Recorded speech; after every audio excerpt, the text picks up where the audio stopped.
Sometimes, celebrities have to put rude interviewers in their place, like when Matthew McConaughey had a tense exchange with Joy Behar, who interrupted him just to insult his close friend, tennis champion Novak Djokovic.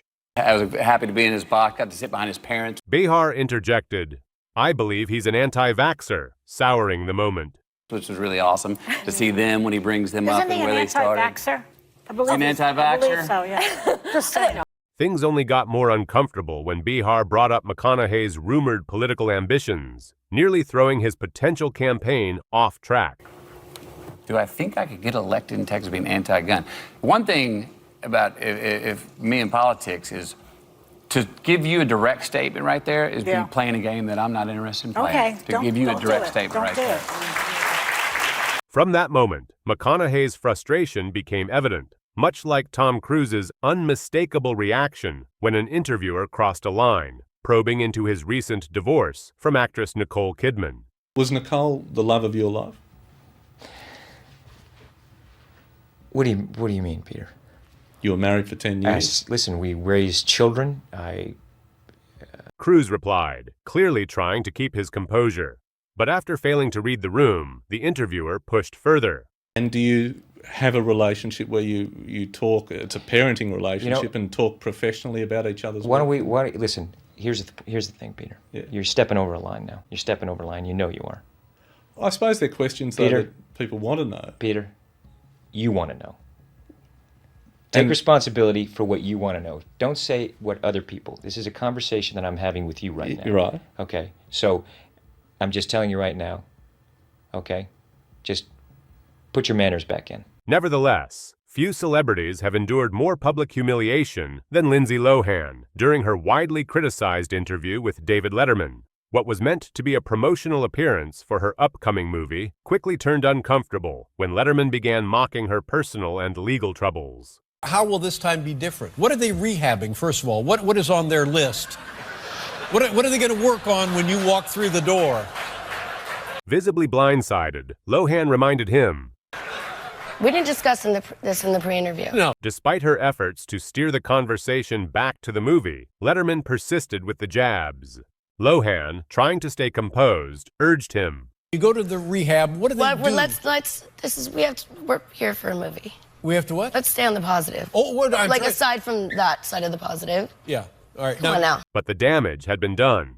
Her voice shook as she tried to keep her composure. I don't want people to think that I'm making a joke of that. No, you shouldn't make a joke I'm not. because this could be good for you. It will be good for you. Yeah, it will. Yeah. Have you been to this place? No, it's not like a joking matter. But the bullying doesn't stop there.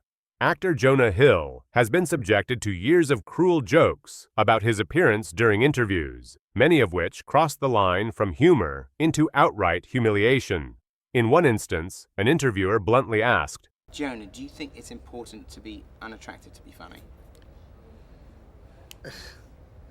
Can skinny people be funny?" Caught off guard, Hill responded, "I don't think it has to do with anything besides just being funny and being yourself, you know?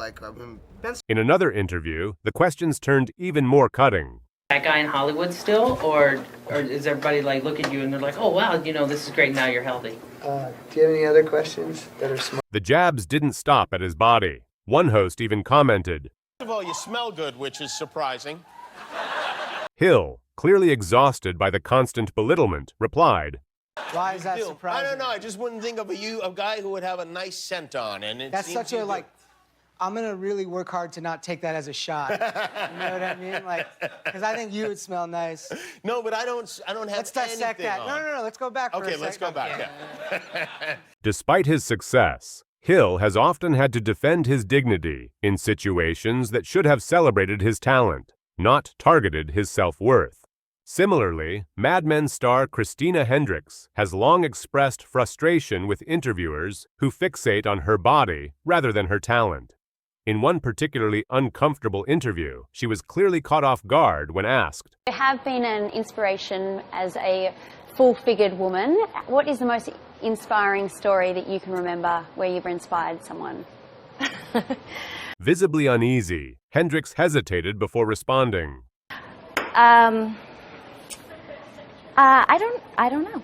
I don't know. I've gotten I'm sorry. Despite the clear discomfort, the host persisted, repeating, You've been known as an inspiration for women, as being a full figure. What is the most... I mean, you just said it again. It's just sort of... Trailing off in disbelief at the interviewer's refusal to move past the subject. Rather than celebrating her performances and achievements, Hendricks was once again reduced to a conversation about her body, a frustration all too common for many women in Hollywood. But when it comes to shutting down inappropriate questions, few do it as deftly as Tom Hardy. In a 2015 press conference, the actor made headlines after an interviewer awkwardly brought up his sexuality. And we're an LGBT news organization, and our question is for Tom Hardy. In the film, your character Ronnie is very open about his sexuality, but given interviews you've done in the past, your own sexuality seems a bit more ambiguous. Do you find it hard for celebrities to talk to media about their sexuality? With a look of disbelief, Hardy calmly replied, What on earth are you on about? I was referring to an interview given to Attitude magazine a few years ago. But what is your question? I was wondering if you find it difficult for celebrities to talk about their sexuality. I don't find it difficult for celebrities to talk about their sexuality. Are you asking me about my sexuality? Sure. Why? Why? Thank you. Okay. Though clearly irritated, he maintained his composure, earning praise for how he confidently set a boundary. But if that exchange was uncomfortable, the next one was downright cringeworthy. During a separate press event, a male interviewer began, I have a question for Tom Hardy. Tom, I'll preface my remarks by saying that I have 5 sisters, a wife, a daughter, and a mother, so I know what it's like to be outgunned by estrogen. But I just wanted to ask you, as you were reading the script, did you ever think, why are all these women in here? I thought this was supposed to be a man's movie.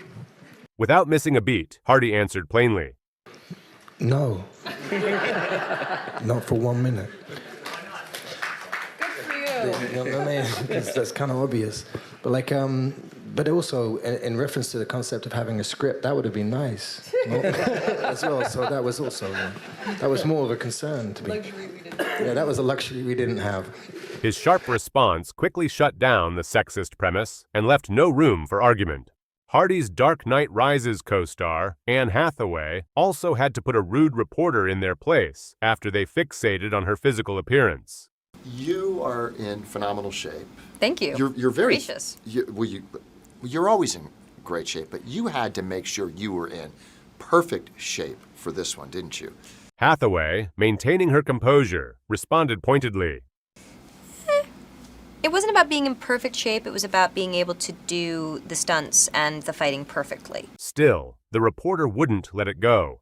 Is there a certain regimen you put yourself through in terms of the diet, the workout? What is the feline fitness regime? A lot. It's all the boring stuff that no one ever wants to do. It's just watch what you eat and get yourself to the gym. Any particular workout? The actress, now visibly annoyed, finally shot back. Trying to lose weight? Well, what's the deal, man? You look great. No. No, seriously. We have to talk about this. What do you want? Are you trying to fit into a cat suit? Yet, it would be famously hot-tempered chef Gordon Ramsay who delivered one of the most brutal shutdowns ever when a journalist tried ambushing him with a photo of a supposedly subpar steak from one of his restaurants. Weird for you to give me a piece of paper, and when you say, am I satisfied that it's a good steak, you have to be a little bit more honest with me on that one. What are you trying to get at? Well, we were there, and the guy that had that steak said that it was dry, it was flaky, it was terrible, essentially. Ramsay said, eyeing the image. Mate, I mean, honestly, if you had a bad experience in my restaurant, why didn't you say anything at the time? The chef quickly saw through the gotcha tactic and turned to the tables, launching into a fierce and articulate defense of proper steak preparation, starting with the reporter's own mistake. Well, we take your custom very, very seriously, but considering you guys are coming to Australia and bringing that steak, I know, but you're being a little bit stupid. Come on. Visibly frustrated, Ramsay continued. It shouldn't be served up in the first place. What do you mean it shouldn't be served up in the first place? Well, would you be happy that your staff member actually let that out onto the floor? How do they ask them the steak to be cooked? Well done. It's clear that in the picture. But you asked the steak to be cooked well done. and is that a well done steak? Oh, come on. What is this? I mean, where can you, I mean, keep on rolling. For legal reasons, this is absolutely Then crucial. came the knockout blow. But how sad is this, that you ask for a steak to be cooked well done, okay? Now, whatever quality of beef it is, it's gone past any form of taste when you've cooked it well done. So you present me with a picture, God bless you, and you say, is that right? I don't eat steak well done. That's your prerogative because you're the customer. But unfortunately, you're never going to identify the quality of a beef when the steak is well cooked. So I'm really sorry to piss on your bonfire, but it's a bit of a stupid question. Thank you. As Ramsay handed the photo back, he deadpanned. I thought it was an intelligent interview. What a disaster. Things got highly personal in this next interview when actor Michael B. Jordan recognized the reporter, who just happened to be a former classmate that used to bully him before his rise to stardom. On the Hustle Show, we got Michael B. Jordan, the director and the star of Creed 3. And, you know, we know each other. We go way back all the way to Chad Science in Newark, okay? The corny kid, right? The reporter insisted, clearly flustered. No, I did not say that. Misquoted for sure. No, you did not hear Jordan wasn't buying it. me say. I said we used to make fun of the name. But yeah, he is obviously killing things out here. How is the difference between you actually directing and working with the same? The exchange was already tense, but things got even more awkward when Jordan's Creed 3 co-star Jonathan Majors entered the frame, and the reporter tried to lighten the mood by flirting. Isn't this the sexiest man show off right here? Who's the sexiest man? Because now who's the sexiest man? Because But the chemistry didn't land, and the tension lingered, leaving viewers squirming as the interview fizzled out under the weight of past drama and present discomfort. well, you're not corny anymore. This next clip is without a doubt one of the strangest, as Jim Carrey abruptly shut down a red carpet reporter during New York Fashion Week 2017. Launching into a surreal and now infamous philosophical rant. No, I'm doing just fine. I just, you know, there's no meaning to any of this. So I wanted to find the most meaningless thing that I could come to and join, and here I am. As the interviewer attempted to steer the conversation back on track, Carrey continued to dismiss the event's purpose, mocking the idea of honoring fashion icons.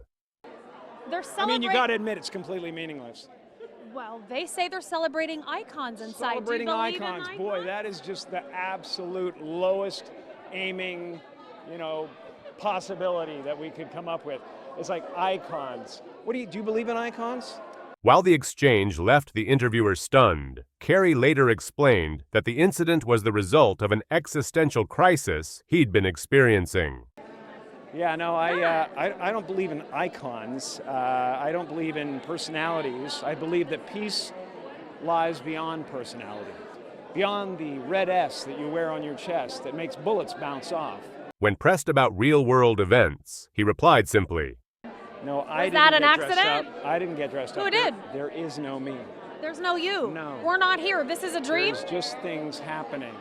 Okay, in this next awkward clip, a reporter tries to flirt with actress Megan Fox, only for her to clearly shut it down. I don't know if there's I don't know if there's a man alive who's not in love with you in some way. You're so silly. You know what am I really? You're a silly No, man. I'm not silly at all. You're a silly man in a checkered shirt. I am not. Wow. This interview certainly hasn't aged well, especially as Fox has since spoken openly about being objectified in Hollywood. I don't think you're flirting with me. I'm kidding. Oh, dude. And speaking of interviews that didn't age well, back in 2017, allegations of sexual misconduct against Matt Lauer surfaced, ending his career at NBC News. Major thing that's changed since you were here last? Yes. I have now seen you naked. And I'm so sorry about that. To which Sandra Bullock dryly replied, I've seen you naked. Were you able to sleep afterwards? You know, why are you looking down? It's now my screensaver. Why did you look down I when was you said looking that? at my notes. When it comes to interviews, actor Joaquin Phoenix is famously reluctant, often showing visible irritation with repetitive questions during press tours. While promoting the 2019 film Joker, he quickly grew tired of the media's fixation on his process. The movie obviously is about the Joker, but it goes beyond that. It's really about the mental state he was in. Can you tell me a little bit about what research or what kind of what you did to prepare for this? Because this was really an intense. Phoenix didn't hide his annoyance, replying flatly. Isn't this old news? Isn't this old news? I feel like I've talked about this for 6 months. And speaking of bad questions, director Quentin Tarantino once lashed out at a reporter who asked if he believed violent films could inspire real-life aggression. I don't want to talk about what you want to talk about. I don't want to talk about the implications of violence. And that's why, is that why you think people like watching violent movies? People who are not violent people or twisted people in any way, but why it's okay to go into a movie and enjoy the violence. Tarantino snapped. I'm going to tell you why I'm so sure. Do not ask me a question like that. I'm not biting. I refuse your question. Tarantino shot back. After this explosive exchange, it was clear he wasn't about to back down. You know, it's interesting that you have a different view, and I'm just trying to explore that. Yeah, and I don't want to. Because I'm here to sell my movie. One might assume that interviewer Krishnan Guru Murthy had learned his lesson, yet he later clashed with actor Robert Downey Jr. after blindsiding him with a sudden question about his political beliefs. I mean, what I'd really like to ask you about a quote you gave to the New York Times, and I don't want to pry, so if you don't want to talk about it, that's fine. But it was after your incarceration, and you said you can't go from a $2,000 a night hotel suite to a penitentiary and understand it and come out a liberal. And I just wondered what you meant by that. While he tried to stay composed, Downey Jr. grew increasingly agitated as the interviewer began digging into his personal past. The reason I'm asking about the past is that you've talked in other interviews again about your relationship with your father and the role of all of that in the dark periods you entered and taking drugs and drinking and all of that.